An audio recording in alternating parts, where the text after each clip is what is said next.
सुप्रिया जी, इतने आप तेवर क्यों दिखा रही हैं? आप कोई बात कह रही है, मैं उत्तर दूंगी। मुझे आपकी आधी बात समझ में आ रही थी। भरतपुर का हो, असम का हो, मुजफ्फरनगर का, क्यों हुए ये रायट्स भाई?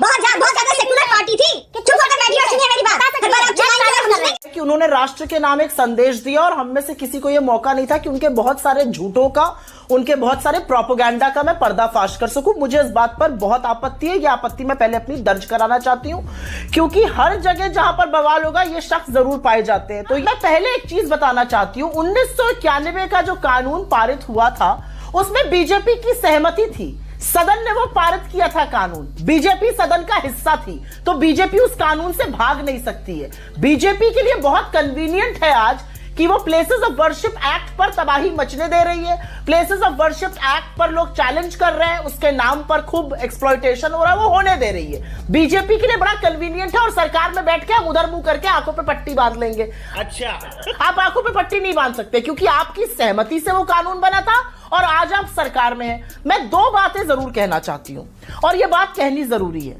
संभल में जो हुआ वो किसी भी सरकार के लिए शर्मसार करने वाली बात है।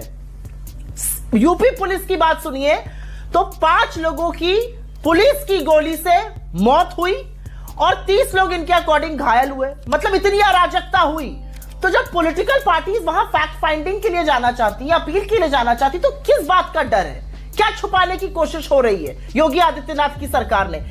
कुछ ज्यादा नहीं हो गया? सुप्रिया जी, इतने आप तेवर क्यों दिखा रही हैं? आप कोई बात कह रही है, मैं उत्तर दूंगी। मुझे आपकी आधी बात समझ में आ रही थी। अभी अभी मैंने गेस्ट कोऑर्डिनेटर को बोला है कि सुप्रिया श्रीनेत की मुझे आवाज नहीं आ रही, परंतु मुझे मालूम है कि रटा रटाई बात जो ये कांग्रेस पार्टी करती है वही बैठकर यहाँ पे सुप्रिया श्रीनेत कह रही थी।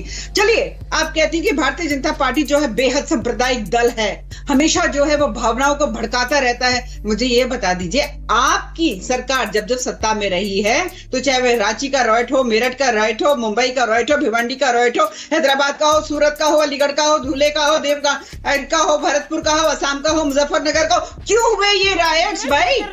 बहुत ज्यादा सेकुलर पार्टी थी। चुप होकर बैठी और सुनिए मेरी बात। हर बार आप चिल्लाएंगे और हम सुनेंगे। जब बेइज्जती आप जो भी चाहेंगे आप कहते रहेंगे कि भारतीय जनता पार्टी जो है सांप्रदायिकता भड़काती है, ये करती है, वो करती है। बताइए, हिंदुओं के साथ हमेशा तुष्टिकरण की राजनीति आप लोगों ने करी है। एक पक्ष को हमेशा मजबूत किया जो अपने आप को माइनॉरिटी कहते हैं। विश्व में सबसे बड़ी आबादी हिंदुस्तान में रहने वाले, जिनका हीरो जाकिर नाइक कहता है कि अगर मुसलमानों के लिए कोई जन्नत है तो वो भारत है। अरे बाप रे, ये तो धोती खोल रहा है।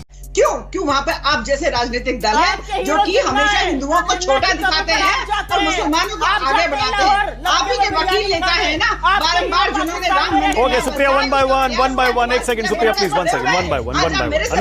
अनिला जी ओके, अनिला जी मुद्दे पर आइए। अनिला जी मुद्दे पर आइए।